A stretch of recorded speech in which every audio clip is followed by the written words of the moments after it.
Good evening mga kapatid. Pasalamatan naman natin ang Panginoon sa gabi na ito. Huminto na yung ulan kasi kanina. Para magpatuloy tayo sa ating pag-aaral sa gabing ito, manalangin muna tayo. Amahan nga balaan na sa kitasaan sa mga langit.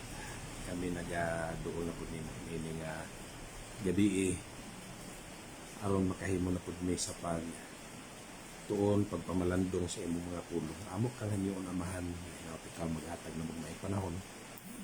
Maayo nga koneksyon o nangayo po mi pinasay amahan. Kaalam nga langit nun samtang may magatuon sa imong mga pulong amo ni masabtan o mahimo ning giya sa among mga kinabuhi samtang may nagapangandam sa amo nga mga kinabuhi niini nagkahimapos nga panahon. Salamat nga ang imong presensya mag-auban namo ug ikaw magapanlain ka namong tanan kauban sa mga kaigsuonan, mga higala, mga katawhan nga makapamati sa imong mga pulong amahan. Kini ang mga pulong tisok sa namo ka mga kasing-kasing giya aron nga nining nagkahinapos sa panahon ang mahandaghan ang mga pagtulunan nga di pang ilad sa mga katawhan dili madala ni ini tungod kay imo ming ipundar i-establisar diha sa imong mga pulong. Salamat ikaw magatubag sa among pag-ampo masaylo kami sa among mga sala amo kini pagarawaton pinaagi sa ngalan ni Jesus sa among personal nga luwas. Amen. Okay, maayong gabi magandang gabi sa lahat kahit mahirap mag-Tagalog kasi Bisaya tayo pero susubukan natin na mag salita ng Tagalog para makaintindi naman yung mga kababayan natin na nandun sa Luzon. Makaintindi sila sa ating pag-aralan sa gabing ito. Ipagpatuloy natin mga kapatid itong kasi itong pamphlet na ito, isa sa turo nila dito ay yung mayroon silang definite time or exact time sa pagbalik ng Panginoon at walang iba yung May 15, 2026 yun ang turo nila. Okay, marinig sana marinig lang, slow daw yung connection. Okay, sa gabing na ito mga kapatid, maliban sa pagbabalik ng ating Panginoon na nagbigay sila ng date, mayroon pang 6. So pang-7 yung second coming ng ating Panginoon. Mayroon pang 6 na mga events na mangyayari na sila ay nagbigay din ng date. So isa-isahin natin ito kasi ang daming mga tao na nakatanggap sa babasahin na ito. Nakatanggap sila sa mga babasahin na ito. Kahit yung bisita namin kaninang umaga dito, mayroon daw silang ganito na tanggap nila. Ganito yung palaganap nila sa kasinungalingan mga kapatid. Ang daming mga tao na nakabasa at kung hindi tayo handa, hindi tayo establish sa salita ng Panginoon, pwede na madaya tayo sa mga bulaang mga ngaral na ito. So, isa-isahin natin kasi pito ito na events na nagbigay sila ng date, definite time. So, yung isa na napag-aralan natin, yung second coming. So, balikan natin yung ibang mga events mga kapatid before sa second coming. Kasi nagbigay din sila ng date sa mga events na ito. So, at basahin natin yung Bible at saka yung mga teksto na ginamit nila upang itayo nila itong mga turo na ito. Mga katuruan na nagbigay sila ng definite time, exact time. So, mayroon silang ginawang date setting or time setting. First, mga kapatid, na binigyan nila ng date. Sila ang nagbigay ng date dito, mga kapatid, kasi wala sa Bible ito. About sa birth of Jesus Christ. So, yung kapanganakan ni Kristo, nilagyan din nila ng date. So, yun ang nilagay nila, kinopya ko dito, 7th month of the Jewish calendar, yung Tisri 1. So, yun daw ang birthday ng ating Panginoon, yung Tisri 1. So, Tisri 1 daw yung birthday ng ating Panginoon. Kaya, kung tingnan natin yung Tisri 1, ito yung pang 7th month of the Jewish calendar. Sa Jewish calendar, mga kapatid, pang 7th month ito. At yung equivalent sa Tisri 1 sa ating na kalendaryo, sa Gregorian calendar, is nasa gitna ng September papunta ng October. So, para bang nasa kalahati sa September, kalahati din sa October. Yun ang equivalent sa Tisri 1. Kaya yung birthday ng yung birthday ng pag-celebrate nila sa birthday ng ating Panginoong Hesukristo ay bawat taon ay iba-iba. For example, tiningnan ko sa Google, mga kapatid, yung Tisri 1 sa 2024. Ito ay nag-fall, mga kapatid, sa October 3, 2024. October 3 sa 2024 ito. And then, tiningnan ko yung 2025, yung equivalent sa Tisri 1 is September 23, 2025. Ganyan yung pag-celebrate nila. At ginagawa nila, mga kapatid, para talagang nag-celebrate sila ng birthday. Birthday talaga. Yung creator natin, yung Panginoon natin na may-ari sa buong universo. Siya yung creator. Yun ang pinaghandaan nila na bigyan ng selebrasyon na birthday ang ating Panginoon. So, tiningnan ko naman yung Tisri 1 in 2026. Next year, September 12, 2026. So, palipat-lipat yung date. Kasi gamit nila yung Jewish calendar. Yung kalendaryo na gamit natin dito is Gregorian calendar na hindi naman parihas yung bilang ng araw sa isang taon. Sa atin, 365, sa Jewish calendar, hindi umabot ng 365 kasi sa kanila walang 31 na pizza sa buwan. Walang 31. And then, in 2027, ito ay mag-fall, mga kapatid, sa October 1, 2027. So, ganyan yung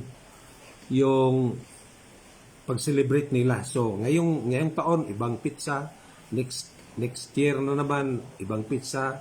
And then, ganon yung pag-celebrate nila. Kasi, Tisri 1 din eh.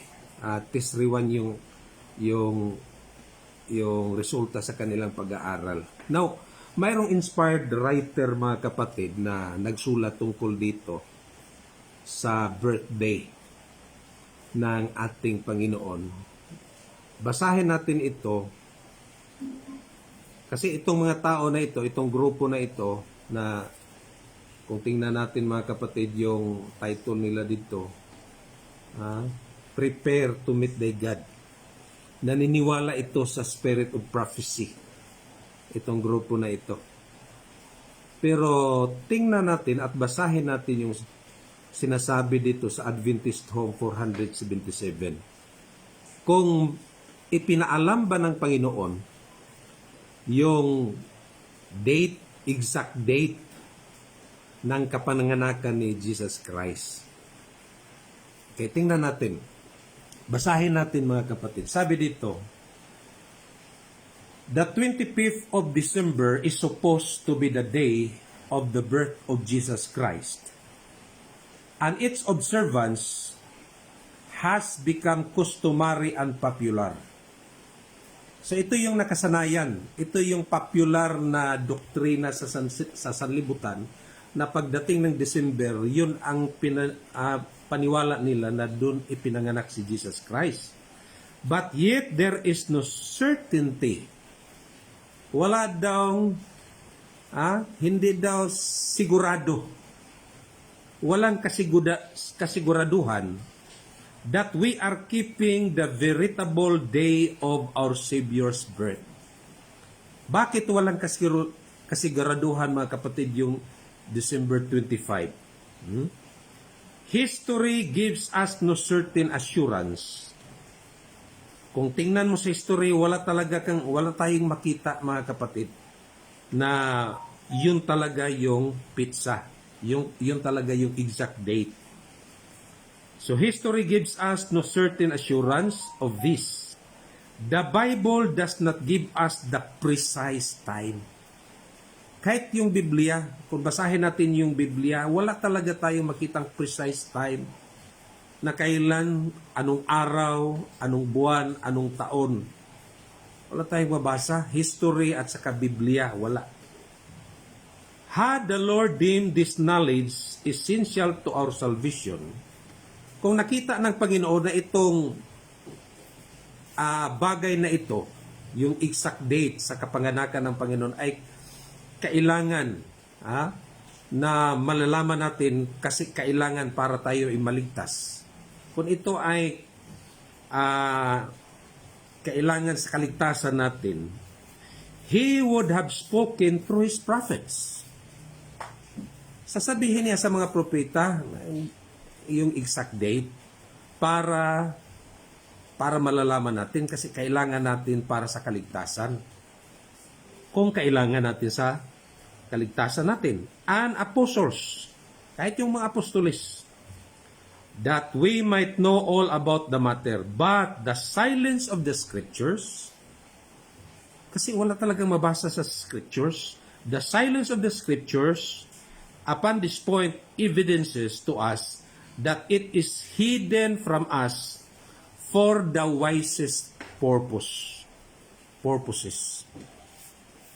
So, itinago. Bakit itinago? Kasi mayroong wise talaga yung Panginoon natin. Alam niya kung ibibigay niya, baka ito ay maging dahilan mga kapatid na yung araw doon na nakapokus yung tao, hindi na sa Panginoon.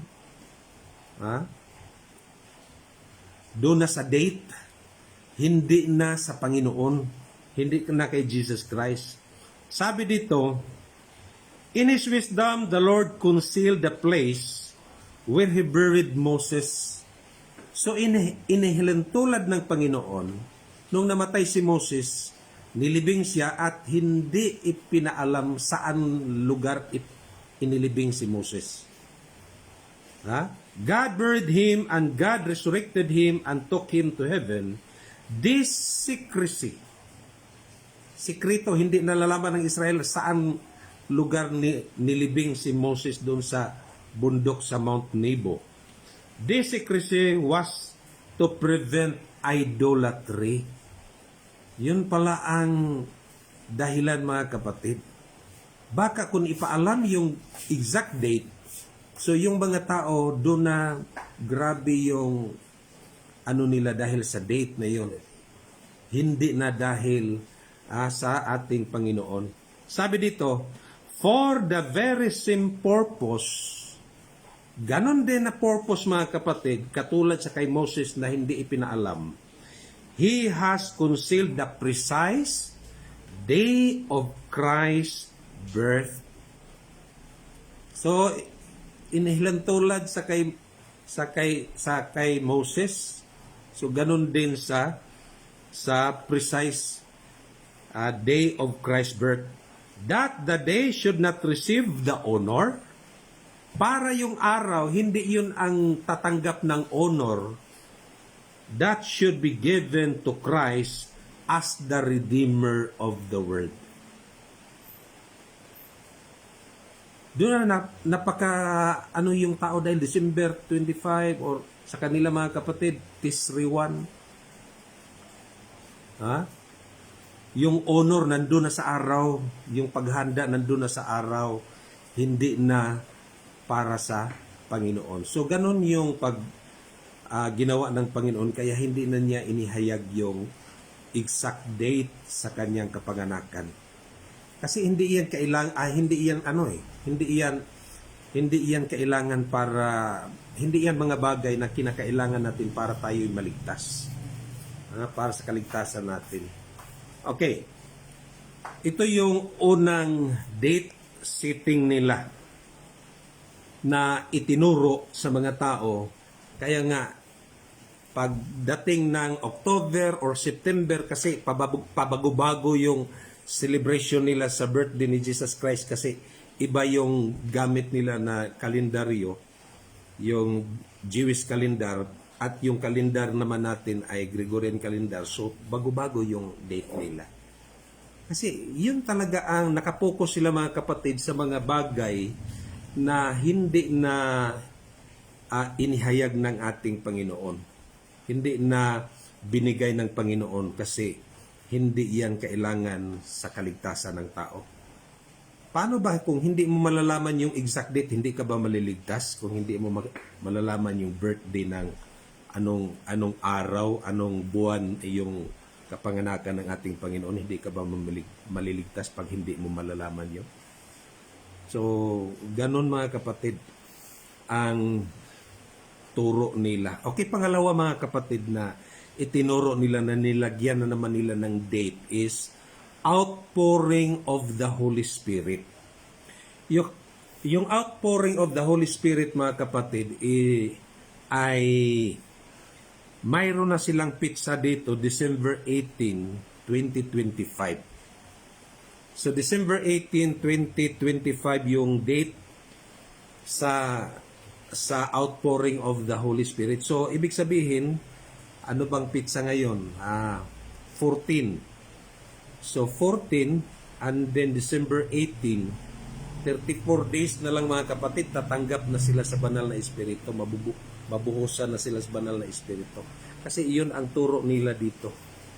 Na December 18, buhos na daw yung banal na Espiritu sa kanila. So, ganyan yung turo nila dito. At saka, mayroon silang teksto na binasa mga kapatid na yun ang pagbuhos sa banal na Espiritu. Joel 2 verse 23. Ito yung teksto nila na ginamit na kaya nagkagawa sila ng doktrina na December 18, 2025. Okay, basahin natin yung Joel. Tingnan natin. Joel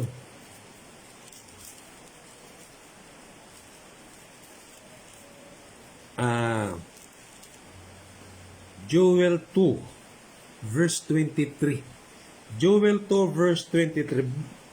Be glad then, ye children of Zion, and rejoice in the Lord your God, for he hath given you the former rain moderately, and he will cause to come down for you the rain, the former rain, and the latter rain in the first month. First month daw ibubuhos yung latter rain or yung Holy Spirit. First month. Ano ba yung first month sa Jewish calendar? Tiningnan ko yan sa Google mga kapatid. Yung first month is Nisan or Abib. Nisan or Abib. And then yung equivalent dito sa Nisan or Abib is March to April.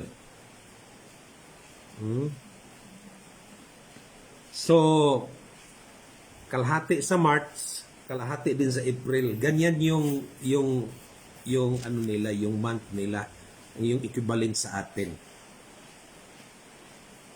So, March at saka April, at sabi ng kanilang ministro, mga kapatid, dahil kung susundin nila tong first month na ito na March, April, masisira yung ibang time setting nila. Sabi ng kanilang ministro, para hindi masisira yung kanilang time set, lalo na yung May 15, 2026, yung 5-month na tribulation nila na mag-start daw sa December hanggang May. So, December hanggang May, yun ang tribulation nila kasi mayroong tribulation nila na 5 months. Kung mag-umpisa sila sa March, April, or ito yung Abib, so hindi aabot ng 5 months. March, April, pag kami, babalik na ang Panginoon sa kanilang time setting. So, ang ginawa nila, mga kapatid, instead na sundin nila yung first month, March, April, umatras sila. Sabi ng ministro nila na ilagay natin ito sa first month sa 5 months. Yung first month dito na Abib na nag-fall, mga kapatid, sa March or April, mga kapatid, ay nilagay nila sa December. Kasi December, mayroong 5 months, aabot talaga sa May. Kaya, sabi nila, December 18, okay, 5 months, tribulation, papunta talaga sa May. So, para hindi kulang yung bilang sa 5 months na tribulation nila, so hindi nila sinunod yung first month dito. Ang ginawa ng ministro, sabi nila, ilagay natin ito sa 5 months. Pwede ba yung ganyan? Na yung salita ng Panginoon, ikaw ang gawin mo, babaguhin mo. Binago nila, imbis first month, ibubuhos yung Holy Spirit na sinabi dito, nilagay nila sa December. So, December 18. So, ganyan ang ginawa nila para lang na hindi masira yung mga time setting nila. So, itong mga ginawa nila, mga kapatid. So, okay.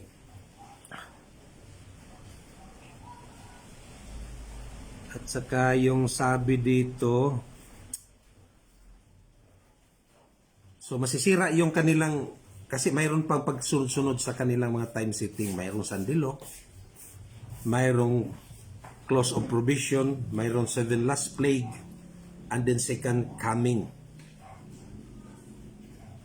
So para hindi masira yon, inatras nila dun, nilagay sa first month daw ng 5 months na tribulation. So ganyan yung paggawa nila ng doktrina. So, basahin natin, mga kapatid, yung ano dito, yung pagbuhos sa banal na espiritu. Mayroon ba talagang mabasa na malalaman? Kasi sa Bible, hindi mo talaga sinabi dito na first month, pero hindi natin alam yung anong taon. Anong taon? Anong araw? Hindi nilagay dito. Pero sa kanila, mga kapatid, kumpleto. Mayroong araw, mayroong taon. December 18, 2025. Yun ang pagbuhos sa banal na espiritu na tinuro nila. Okay, mayroon akong basahin sa Spirit of Prophecy. Kasi magbasa tayo ng Spirit of Prophecy kasi itong mga tao na ito, naniniwala naman sila sa Spirit of Prophecy. Pero kaso lang, yung mga bagay na kasalungat sa kanilang katuruan, sasabihin nila ay hindi na yan applicable sa atin. Sa time lang yan sa mga reformers. So sa panahon natin, hindi na yan applicable. So yun ang gagawin nila. Sabi dito sa Evangelism 221, basahin natin. Evangelism 221,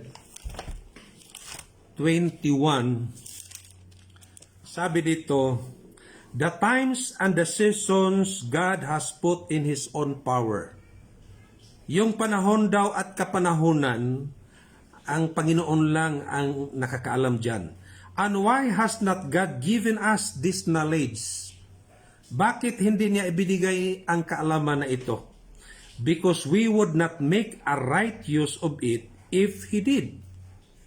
Baka hindi natin magamit sa tama kung ibigay sa atin yung mga exact na time. Sabi dito, a condition of things would result from this knowledge among our people that would greatly retard the work of God in preparing a people to stand in the great day that is to come. For example, pag ibigay niya yung exact date, siguro yung mga tao hindi kumpiyansa kasi malayo pa. Alam naman niya yung date.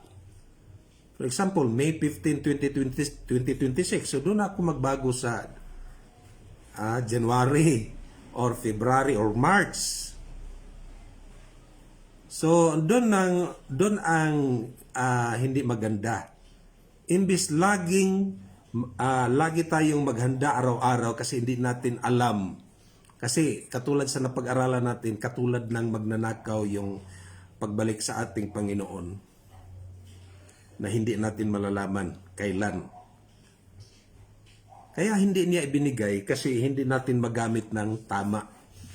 So maging kumpiyansa tayo kasi malayo pa at saka pagdating ng panahon, hindi na tayo nakapaghanda. So kaya hindi niya ibinigay. Gusto na Panginoon laging handa. Okay, sabi dito, we are not to be engrossed with speculation in regard to the times and the season which God has not revealed. Wag natin ano yung panahon natin na tukuyin kung ano talaga yung oras, ano talaga yung buwan babalik yung Panginoon. Kasi hindi niya ibinigay yon. So hindi niya inihayag. Jesus has told His disciples to watch. Mag-watch lang, magbantay lang tayo. But not for definite time. Hindi binigay yung definite time. His followers are to be in the position of those who are listening for the orders of their captain. Kung ano lang yung sinabi ng Panginoon, yun lang ating sundan, yun ang ating gagawin. Kung ano yung mga sinabi niya. Yung hindi na niya sinabi, hindi niya binigay, huwag tayo ng panahon para saliksikin yung mga bagay na hindi ipinaalam ng Panginoon. Hindi na niya ipinaalam kasi hindi yan hindi yan importante na mga bagay para sa kaligtasan natin. Pag hindi mo ba alam yung pizza, hindi ka ba maliligtas kahit sumunod ka, naging obedience ka sa tanang kautusan ng Panginoon, hindi ka ba maliligtas dahil hindi mo nalalaman yung date? So hindi ganyan. Sabi dito, but they are to watch, wait, pray, and work. Yan lang gawin natin. Watch, wait, pray, and work. As they approach the time for the coming of the Lord. But no one will be able to predict. Walay makapredict mga kapatid. Just when the time will come. Kailan ito darating? Walang yung mga tao na gumawa dito mga kapatid na nagpredict. Sa kanila lang yun. Kasi sinabi na ng Panginoon, sabi niya, di ba, inulit-ulit natin yung Matthew 24 verse 36. But of that day and hour knoweth no man. No, not the angels of heaven, but the Father only. Kahit yung angel na kasama ng Panginoon nandun sa langit, hindi alam kailan babalik ang ating Panginoon. Tayo pa kaya na nandito sa lupa at makasalanan? Yung angel walang kasalanan, hindi nga nila alam. Kasi hindi ipinalam ng Panginoon. Sabi dito, for of that day and hour knoweth no man, you will not be able to say that he will come in 1, 2, or 5 years. Hindi mo masabi na 1 year na lang, 2 year, 2 years na lang, o 5 years. Neither are you to put off his coming by stating that it may not be for 10 or 20 years. 10 or 20 years. Huwag na naman natin ilagay sa malayo. 10 or 20 years. We are not to know the definite time either for the outpouring of the Holy Spirit. Pero mayroon silang definite time, December 18, 2025. Sabi dito, we are not to know the definite time either for the outpouring of the Holy Spirit or for the coming of Christ. Yun ang sinabi dito. Naniwala naman sila dito sa Spirit of Prophecy. Pero yung sinunod nila, yung inimbento ng kanilang mga ministro, dito lang natin ilagay sa December. Para hindi masira yung kanilang date, sitting nila na sunod sa outpouring sa Holy Spirit. Kasi kung ilagay nila doon sa first month sa Jewish calendar, March, April, so saan nila ilagay yung 5 months? Na turo din nila yung 5 months tribulation. Mayroon daw 5 months na tribulation. Pag-aralan din natin yan. Yung 5 months na tribulation. Kasi yung teksto na ginamit nila ay misapplied. Gimisapply nila yung teksto. Okay, dito tayo sa pangatlo mga kapatid na date setting nila. Great Tribulation, 5 months. December 16, 2025 to May 15, 2026. 5 months. Kaya yung outpouring sa Holy Spirit na nilagay nila sa December para ano yung 5 months. Kasi pag March, April yung first month gagamitin nila. Wala nang hindi mo na malagay yung 5 months na kanilang itinuro na mayroon daw 5 months na Great Tribulation. Okay, dito tayo sa sa Tribulation mga kapatid na 5 months. Tingnan natin yung teksto. At kayo mismo, pwede ninyo kayo magbasa. Hindi talaga nila inintindihan. Wala na talagang discernment mga kapatid. Kasi itong prophecy na ito ay fulfilled prophecy na ginamit nila sa kanila. Basahin natin yung history dyan kasi fulfilled prophecy yan. Okay, basahin natin yung Revelation 9. Dito nila kinuha yung 5 months. Okay, basahin natin. And the fifth angel sounding, and I saw a star fall from heaven unto the earth. Mayroon dang bituin na nahulog galing sa langit, napunta dito sa lupa. And to him was given the key of the bottomless pit. Binigay sa kanya yung susi sa bottomless pit. Sa Bisaya mga kapatid, bungaw. Para bang walang katapusan na pit. And he opened the bottomless pit, and there arose smoke out of the pit. Binuksan yung bottomless pit, mayroong smoke na lumabas. And the smoke of the great furnace, and the sun and the air were darkened by reason of the smoke of the pit. And there came out of the smoke locust. Sa smoke mayroong lumabas na mga locust upon the earth. And unto them was given power as scorpions of the earth. Scorpions of the earth have power. Mayroong kapangyarihan. And it was commanded them, mayroong nag-command sa scorpion, that they should not hurt the grass of the earth. Huwag mong saktan yung mga damo sa lupa. And neither any green thing, neither any tree, but only those men which have not the seal of God in their foreheads. Sino lang yung matamaan? Yung walang silyo. Dito mga kapatid makikita na natin. Ibig sabihin, they admitted na wala silang silyo. Kasi yung matamaan sa tribulation na ito ay yung walang silyo.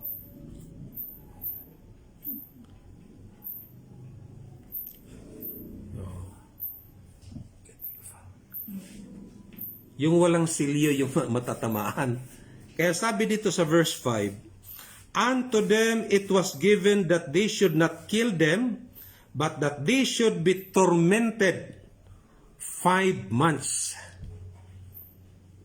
Sabi nila, parating na daw yung 5 months na tribulation sa kanila. Yung matamaan sa tribulation nito, walang silyo. Sabi ng teksto, only those men which have not the seal of God in their foreheads. Yun ang matamaan, yun ang itorment, yun ang makaranas ng kapighatian, yung walang silyo. So yun ang teksto nila. Now, kung balikan natin, mayroong star na nahulog galing sa langit. Sino ba tong star na ito na nahulog galing sa langit? Okay, puntahan natin yung Revelation 12 para malalaman natin na yung nagbukas sa bottomless pit, itong star na ito na nahulog galing sa langit. Sino ba to? Revelation 12 verse 3, 4, and then verse 9. And there appeared another wonder in heaven, and behold, a great red dragon, having 7 heads and 10 horns, and 7 crowns upon his heads. And his tail drew the 3rd part of the stars of heaven. Itong dragon na ito, nakuha niya yung 3rd part sa stars sa heaven. Nag-refer ito sa mga angels, nakuha ni Satan yung 3rd part. Inihulog sila kasama yung 3rd part na nakuha ni Satan. So yung mga angel, ano dito? Sila pala yung star na nahulog dito. And did cast them to the earth. Yung mga star na ito, hinulog dito sa lupa. And the dragon stood before the woman which was ready to be delivered for to devour her child as soon as it was. Sino ba tong dragon? Na kasama niya yung 3rd part na inihulog dito sa lupa. Sa verse 9, and the dragon was cast out, that old serpent called the devil and Satan, which deceiveth the whole world. Ito pala ay si Satan, yung star na nahulog na mayroon siyang nakuha na 3rd part na mga star sa heaven. Hindi siya literal na star. Okay, basahin natin yung Isaiah 14. Isaiah 14 verses 12 to 15. Paano nahulog si Satan dito? Sabi dito sa Isaiah 14 verse 12. How art thou fallen from heaven, O Lucifer, son of the morning? Paano ka ba nahulog galing sa langit? Ha? How art thou cut down to the ground, which didst weaken the nations? For thou hast said in thine heart, I will ascend into heaven. I will exalt my throne above the stars of God. Above the stars of God. Lahat ng mga angels siya, i-exalt talaga niya. I will sit also upon the mount of the congregation in the sides of the north. I will ascend above the heights of the clouds. I will be like the Most High. Gusto niya na pumantay sa Panginoon. Yun ang gusto niya. Yet thou shalt be brought down to hell, to the side of the pit. Nandun siya sa bottomless pit. Hell on the side of the pit. Kaya balikan natin yung Revelation 9. Si Satan pala tong star na ito na nahulog galing sa langit. Na mayroong scorpion na ginamit niya para i-torment yung walang silyo ng mga tao. Walang silyo. So, ibig sabihin sila walang silyo kasi ito daw yung 5 months na tribulation na madaanan nila. Balikan natin. And the fifth angel sounded, and I saw a star fall from heaven into the earth, and to him was given the key of the bottomless pit. Kasi inihulog siya sa pit. So, nandyan sa kanya ang susi, and he opened the bottomless pit. Binuksan niya yung bottomless pit, and there arose a smoke out of the pit, as the smoke of great furnace, and the sun and the air were darkened by the reason of the smoke of the pit. And there came out of the smoke locust. Ito yung locust. Hindi ito literal na locust, mga kapatid. Upon the earth, and unto them was given power as the scorpions of the earth have power. And it was commanded them, gikumand ng angel na nasa bottomless pit, itong scorpion na ito, that they should not hurt the grass of the earth, neither any green thing, neither any tree, but only those men. Mga tao lang yung saktan, i-torment. Only those men which have not the seal of God in their foreheads.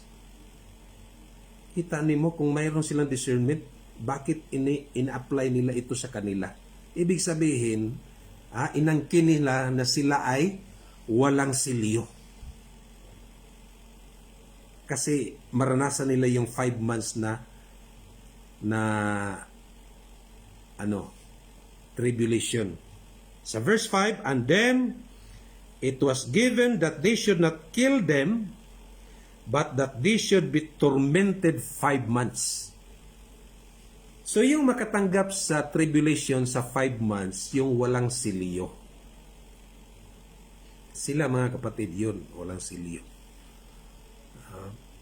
Ibig sabihin, itong grupo na ito, inadmit nila na wala silang silyo ng Panginoon. Ibig sabihin, hindi sila kilala ng Panginoon. Okay. Ano bang ibig sabihin dito, mga kapatid, sa prophecy na ito? Atin pag-aralan. Okay, before that, mga kapatid, pag sinabing time prophecy, for example, 5 months. 5 months is equal to 150 days. 150 days. Paano ba natin i-compute yung, paano ba natin yung time prophecy? Kasi time prophecy itong 5 months. Paano natin i-compute or paano natin malalaman na itong 5 months na ito ay literal ba ito na 5 months? Kasi prophecy ito eh. Okay, basahin natin yung paano natin yung time prophecy. Numbers 14 verse 34. Numbers 14 Verse 34, after the number of the days in which ye searched the land, even 40 days, each day for a year. Each day for a year. Shall ye bear your iniquities even 40 years. Yung 40 days, mga kapatid, sa time prophecy dito, sinabi na dito 40 years. Ibig sabihin, sa time prophecy, one day is equal to 1 year. So, ang ibig sabihin, mga kapatid, pag sinabing 5 months, and that is 150 days, that is 150 years na time prophecy. Sa kanila, literal 5 months. Katulad sa, mayroong nag-time setting doon sa, kakilala ko noon, sa Don Carlos, na yung 42 months na prophecy, dikwenta niya yung 42 months sa pandemic. So yung 42 months, sabi niya, babalik na yung Panginoon sa parang last year September. So lumipas na yung September, hindi bumalik yung Panginoon kasi mali. Yung 42 months, literal yung pagkwenta niya, yung months.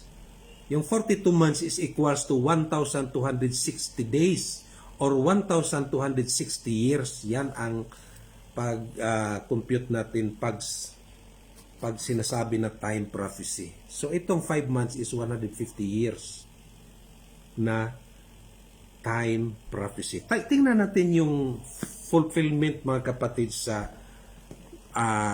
prophecy na ito. Tingnan natin yung fulfillment. Okay, history. Josiah Leach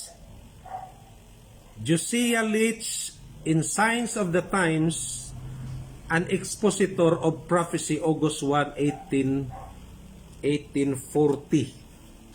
So, ito yung nagsulat dito si Josiah Leach. Kibasahin natin sa yung sinulat niya.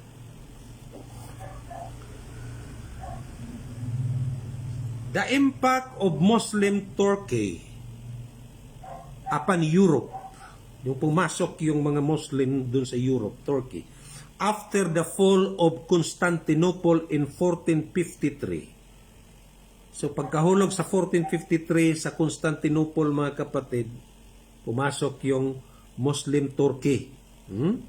Was as severe as had been the catastrophic conquest of the Muslim Saracens. So, pumasok sila, gikonquer nila yung lugar na yon. During the century and a half or 150 years.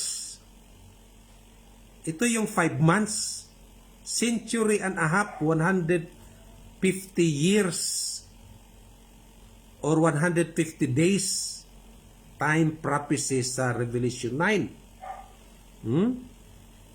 Sabi dito, during the centuries and a half after the death of Muhammad,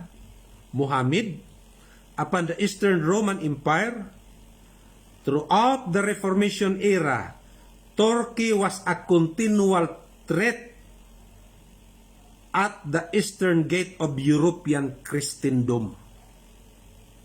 So yun ang tribulation na naranasan sa mga Christian doon.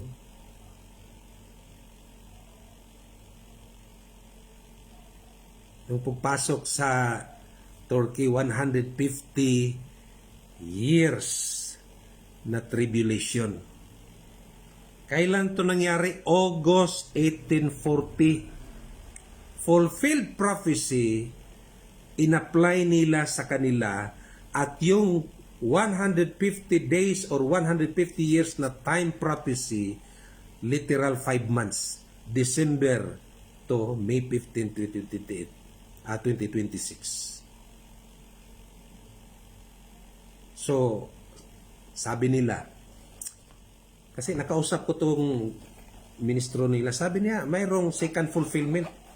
Yung second fulfillment, literal 5 months, hindi na 100. Sabi ko sa kanya, yung 150 years, pag mayroong second fulfillment, wala na tayo dito sa sanlibutan. Wala na tayo.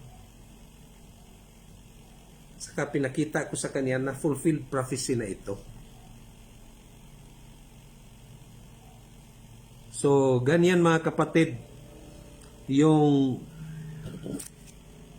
mga false teachers na ito. Ha? Napakasigasig mamigay ng kanilang babasahin para malinglang yung mga tao sa mga gawa-gawang mga doktrina na ginawa nila. Okay. Ito pala yung mga kapatid na yung 1,150 days or 150 years doon natapos na fall yung Ottoman Empire. So doon na yung the fall of Ottoman Empire sa 1840. So hindi na yung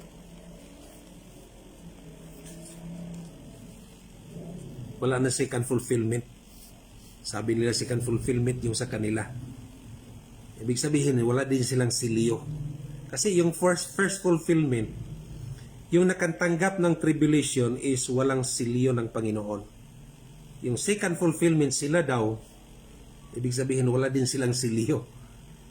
So ganyan yung nila mga kapatid sa kanilang ginawang doktrina. So gimis-apply nila yung teksto, gimis-interpret nila yung teksto. Willful mga kapatid, yung ginawa nila na sa teksto ng Biblia na kahit mayroong mga tao na nag-question sa kanilang ginawang doktrina ay ipinagpatuloy nila at tinatayuan nila kahit mali. Kaya sabi sa Luke 10 verse 26, ito yung warning ng Panginoon sa atin. Ha? Kasi minsan mga kapatid, pag yung mga sinasabi ng tao, maniwala tayo. Naniniwala agad tayo. Kaya kailangan tayo maging mabusisi mga kapatid, magtanong. Kaya sabi sa Luke 10 verse 26, what is written? Ano bang nakasulat? Ano bang nakasulat? Doon tayo sa nakasulat. Hindi pwede yung doktrina mga kapatid na hanapin mo sa Biblia, wala. Hindi pwede na mag-imbento tayo ng doktrina at linglangin yung mga tao sa mga doktrina na gawa natin. And then sabi ng Panginoon, isa pa sa warning niya dito sa Luke 10 verse 26, how readest thou? Paano mo binasa? Binasa nila yung Revelation 9. Bakit hindi nila naintindihan na yung tatamaan sa tribulation is walang silyo ng Panginoon?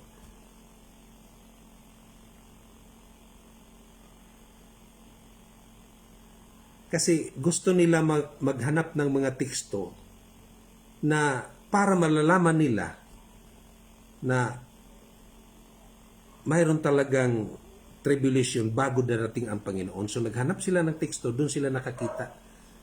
5 months na tribulation. Okay, sabi sa Matthew 24 verse 15, let him that readeth understand. Hindi porket mga kapatid na may dala kang Biblia, nagbabasa ka, totoo na yung sinasabi mo. Pwede ka nagbasa pero hindi mo naintindihan. Kasi dala din sila ng Biblia eh. Binasa nila yung Revelation 9 pero hindi nila naintindihan. Kaya sabi sa Matthew 24, let him that read it understand. Kailangan yung pag-intindi at hindi natin makuha yung tamang pag-intindi pag hindi tayo sasamahan ng Panginoon. Kailangan hingin natin yung wisdom, yung kaalaman sa Panginoon kasi siya ang hindi natin malalaman mga kapatid, hindi natin maintindihan kung tayo lang walang Panginoon tutulong sa atin. So ganyan mga kapatid, kaya nakita natin yung mga false doctrine na nagawa nila. And then tayo din na nakikinig mga kapatid, hindi na tanggap lang tayo. Sabi ng Luke 8 verse 18, Take heed, therefore, how ye hear. Mag-ingat, paano natin pinakinggan? Yan, nakikinig tayo, paano natin pinakinggan? Baka hindi natin naintindihan kasi nakikinig tayo pero parang wala lang. So, kailangan sa ating pakikinig, kailangan maintindihan natin ito ba kaya ay galing sa Panginoon o gawa lang ito ng tao. So, kailangan yung tamang pakikinig. Kaya sabi sa Jeremiah 6 verse 16, mayroon kong basahin mga kapatid. Sa Jeremiah 6:16, kung tayo ay makikinig sa salita ng Panginoon, totoong naghanap ng kaliwanagan. Sabi niya dito, doesn't the Lord stand you in the ways and see? Tingnan mo, unasked. Habang ikaw ay nakatingin, nakikinig, kailangan magtanong ka kung mayroon kang hindi naintindihan para maintindihan mo yung mga bagay-bagay. Ask for the old path where is the good way and walk therein. Pag nakita mo na ito na yung tama, dun ka lalakad, and ye shall find rest for your souls. Mayroon daw tayong kapahingahan. Ano tayo?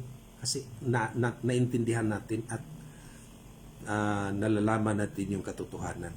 Pero mayroon ding mga tao na kahit alam na yung tama, pero kung ano yung kinagisna nila, yun pa rin ang ipinagpatuloy. Kaya sabi dito, but they said, kahit alam na nila yung tama, but they said, we will not walk therein. Ayaw namin dyan. Kasi dito kami sanay. Kahit totoo pa yun, kahit tama yun, pero hindi kami sanay dyan, dito kami. So, mayroon din ganyan. At saka sa Mark 4 verse 24, sabi dito, take heed what ye hear. Kailangan mag-ingat tayo, magbantay tayo. Ano bang pinakinggan natin? Itong mga doktrina na ito na hindi mabasa? Baka nakikinig tayo sa mga katuruan mga kapatid at hindi tayo nag-aral mismo sa sarili natin kung totoo ba yung mga sinasabi.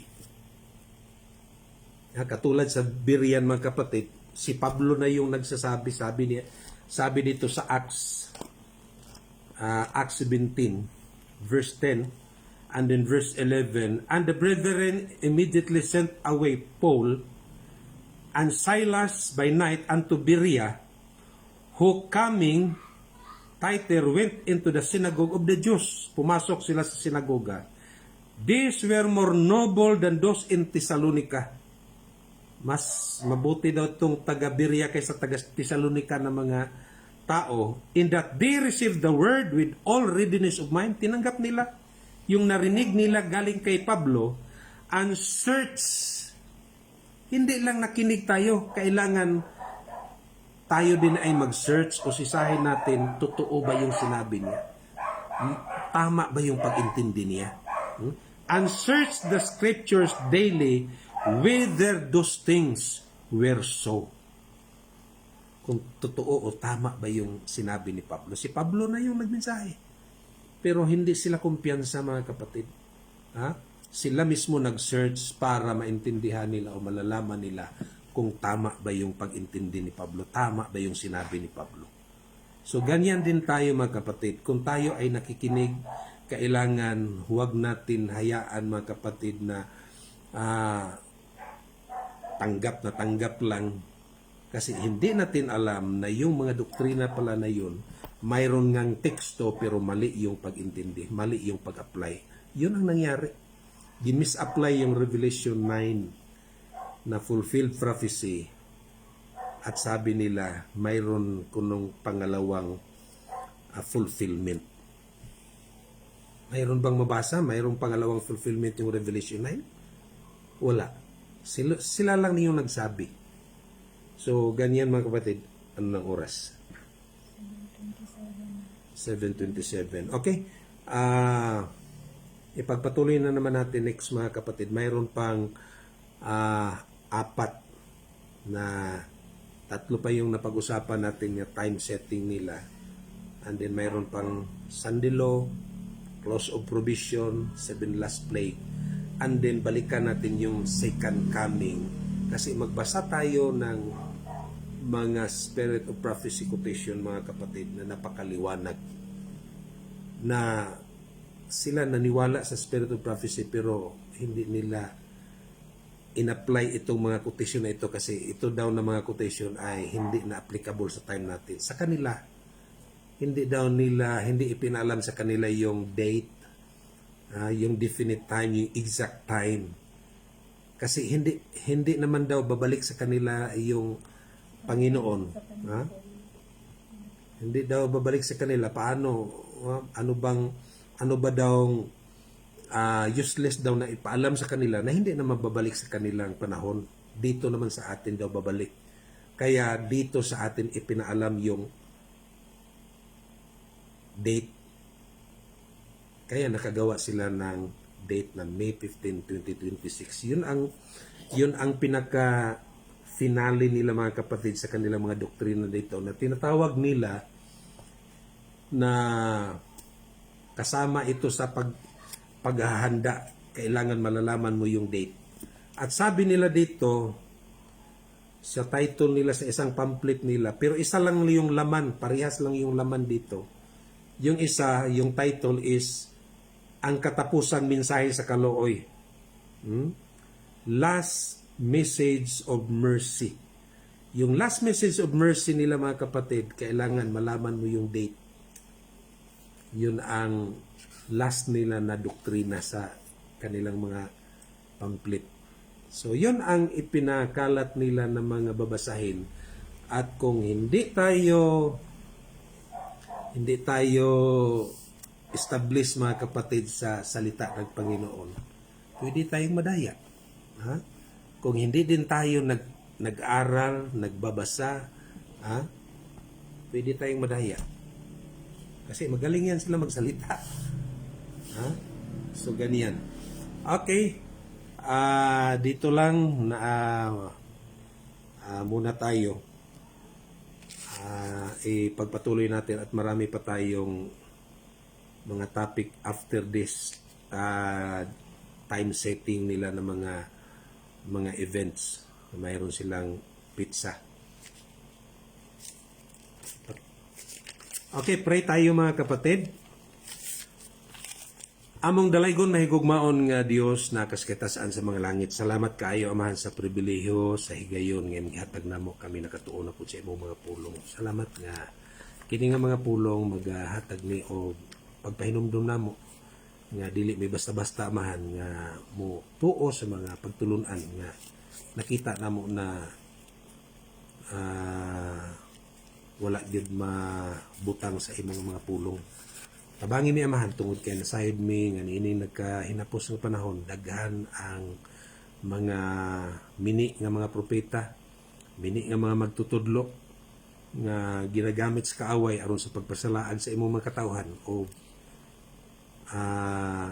kauragyod ang among sandiganan, ikauragyod ang among kaduulan Amahan nga makahimo sa pag hatag ka namo og discernment, hatag ka namo og panabot, makahatag ka namo og kaalam nga among maila ang tama gikan sa bakat nga mga pagtulunan. O tabangin mi Amahan nga kung unsa man ang among sundon, unsa man nga mga pagtulunan nga among tumanon, mga pagtulunan nga imong gitudlo sa imong nga mga pulong. Kaw man bilin sa imong nga mga pulong, sa imong mga katawhan nga nagaingon sa Matthew 28 verse 20, teaching them to observe all things whatsoever I have commanded you. So yun ang mga pagtulunan nga imo lang gitudlo mao'y among itudlo ug mo po'y among kinahanglan nga barugan, tindugan o dili may musunod sa mga pagtulunan nga hinimo lamang sa tao. Salamat kay ikaw panalangin po ka namo samtang may magapamahulay sa kagadion, amo kang tugyanan sa among mga kinabuhi. Hinaot maangko namo ang proteksyon sa tibuok nga gabi samtang ni magakatulog. Salamat nga ikaw magapasaylo pud sa among mga kapakyasan kasalanan kay kini among pagadawaton. Pinaagi sa ngalan ni Jesus among personal mong luwas. Amen. Maayong gabi tanan, maayong gabi tanan mga kaigsuonan nga nakig-usa sa ato nga pagtuon niini nga gabi. Okay.